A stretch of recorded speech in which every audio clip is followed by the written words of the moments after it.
فاعبد الله مخلصا له الدين ألا لله الدين الخالص.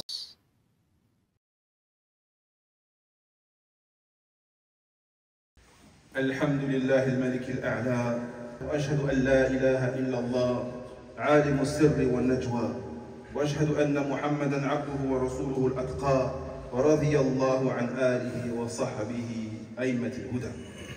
أما بعد mes chers frères, Allah tabarak wa ta'ala, mes chers sœurs, les endroits qu'Allah tabarak wa ta'ala aime le plus, ce sont les mosquées. En vertu de ce que il a dit le prophète sallallahu alayhi wa sallam, les endroits les plus aimés d'Allah sont les mosquées. Et les endroits les plus détestés d'Allah sont les marchés. Donc pourquoi les mosquées sont les endroits les plus aimés d'Allah? C'est simplement dû au fait qu'elles sont construites sur la taqwa, sur la piété, sur la crainte d'Allah et qu'elles sont réservées à l'adoration d'Allah seul, à son évocation. C'est dû au fait que les croyants s'y réunissent pour obéir à leur Seigneur subhanahu wa ta'ala, au fait que les rites de l'islam y sont célébrés et que les anges y assistent. Les mosquées, mes frères, sont les écoles du savoir, sont les écoles de la connaissance et de la science, des lieux d'éducation et d'encouragement à œuvrer pour l'au-delà, des lieux où les cœurs doivent s'apaiser par la mention d'Allah tabarak wa ta'ala, son évocation, son invocation, la demande de pardon, la lecture du Coran al-Karim. Ce sont des centres de rappel et d'appel à l'union des musulmans et à la compassion les uns pour les autres.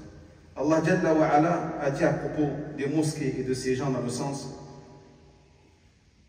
cette lumière se trouve dans les mosquées qu'Allah a ordonné d'édifier et d'honorer afin que son nom y soit mentionné et où le glorifie matin et soir des hommes qu'aucun négoce ni transaction ne distrait de la mention d'Allah tabarak wa ta'ala, de l'accomplissement de la prière et de l'acquittement de la zakat, car il redoute un jour où les cœurs et les regards vacilleront.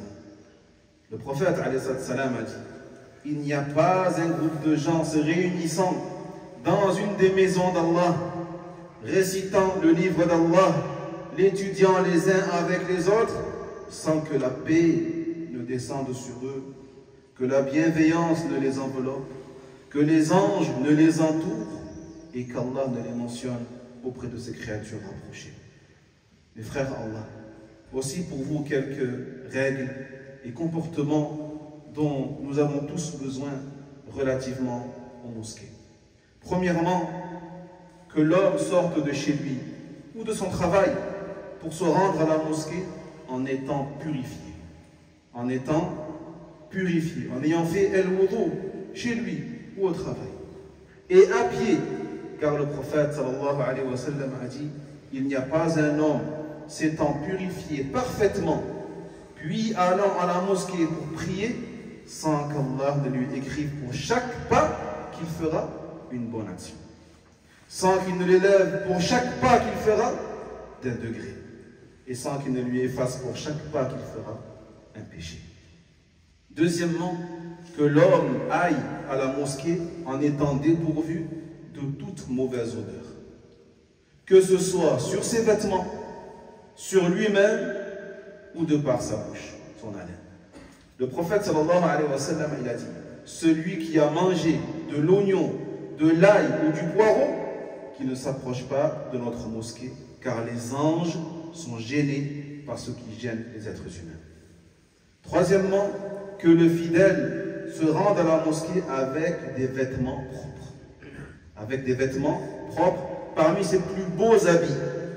Car Allah Jalla wa Ala, dans le sens, il dit: ô fils de Adam, revêtez vos beaux habits pour chaque prière. Quatrièmement, le trajet vers la mosquée doit se faire de manière digne et tranquille. Dans la démarche, dans le trajet. Car le prophète sallallahu alayhi wa sallam a dit: lorsque la prière s'apprête à être célébrée, n'y allez pas en courant. N'y allez pas en courant, mais allez-y en marchant de façon digne et paisible. Et prie ce que tu peux avec l'imam et rattrape ce que tu auras manqué avec l'imam. Cinquièmement, dire l'invocation légiférée au moment d'entrer dans la mosquée et d'en sortir.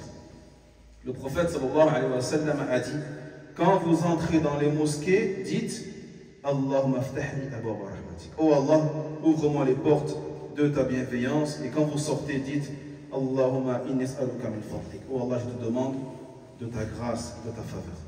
Septièmement, que le fidèle fasse en entrant 2 rak'at, 2 unités de prière avant de s'asseoir. Et ce, même si l'imam est en train de faire la khutbah. Même si tu vois l'imam en train de faire son discours du vendredi. Car le prophète sallallahu alayhi wa sallam a dit, lorsque vous entrez dans la mosquée, faites 2 unités de prière avant de vous asseoir.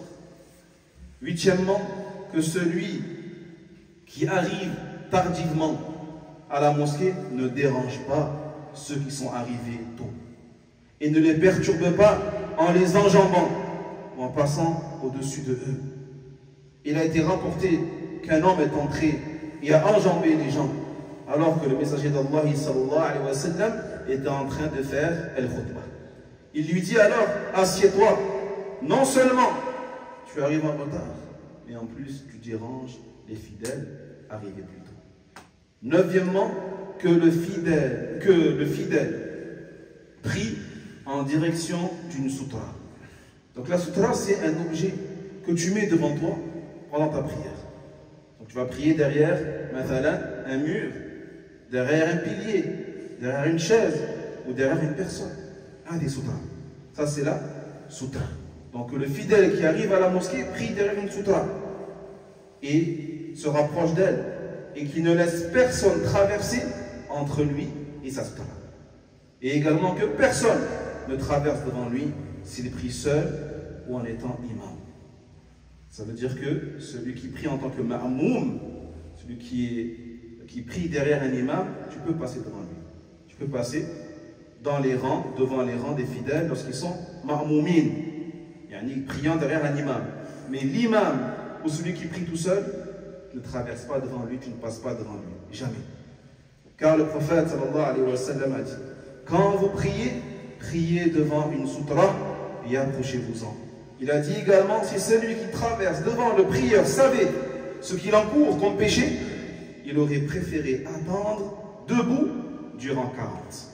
Et l'un des rapporteurs, il dit, je ne sais pas s'il a dit 40 jours, 40 mois ou 40 années. Dixièmement, il ne faut pas que celui qui a perdu quelque chose déclare cela dans la mosquée à haute voix. Qu'il dise, j'ai perdu ma sacoche à haute voix dans la mosquée devant tout le monde. Il faut aussi délaisser, bien sûr, tout commerce, la vente et l'achat dans la mosquée.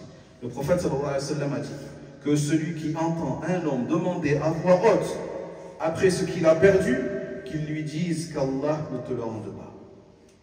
Ou qu'Allah ne te rende pas ce que tu as perdu. Les mosquées ne sont pas faites pour cela. Mes frères, Allah, craignez Allah à l'égard des mosquées en éloignant d'elles toute forme d'association, toute forme de shirk, toute forme de polythéisme, toute forme du fait de jurer sur Allah tabarak wa ta'ala, et éloigner d'elle également toute forme d'innovation dans la religion, toute forme de bid'a, de péché et de choses qu'Allah déteste. Et remplissez-les d'obéissance à Allah subhanahu wa ta'ala et de son adoration, de rappel. Purifiez-les de toute impureté, de cris, de disputes, de conflits, de querelles. Et éloignez-vous de la décoration excessive des mosquées. Éloignez-vous de la décoration excessive des mosquées et de la concurrence ou la vantardise dans leur construction. Le fait de faire des mosquées plus hautes que les autres et de dire aux gens, ma mosquée est plus belle que la tienne, ma mosquée est plus grande, et plus décorée, plus haute, plus grande, plus jolie. Le prophète sallallahu alayhi wa sallam a dit, la fin des temps sur terre n'arrivera pas tant que les gens ne se vanteront pas à l'égard des mosquées. Ne se vanteront pas à l'égard des mosquées. Il a dit également, on ne m'a pas ordonné de décorer et d'exagérer dans la construction des mosquées. جعلني الله وإياكم ممن إذا ذكر ذكر وإذا وعظ اعتبر وإذا أعطي شكر وإذا ابتلي الصبر وإذا أذنب استغفر رب اغفر لي وارحم إنك أنت العز الأكرم اللهم ارزقنا من خيرات برك وإحسانك اللهم اغفر لنا وتب علينا اللهم اغفر للمسلمين في كل مكان اللهم صل على محمد وعلى آل محمد كما صليت على إبراهيم وعلى آل إبراهيم إنك حميد مجيد وبارك على محمد وعلى آل محمد كما باركت على إبراهيم وعلى آل إبراهيم إنك حميد مجيد والله أعلم. وينجي الله الذين اتقوا بمفازتهم لا يمسهم السوء ولا هم يحزنون.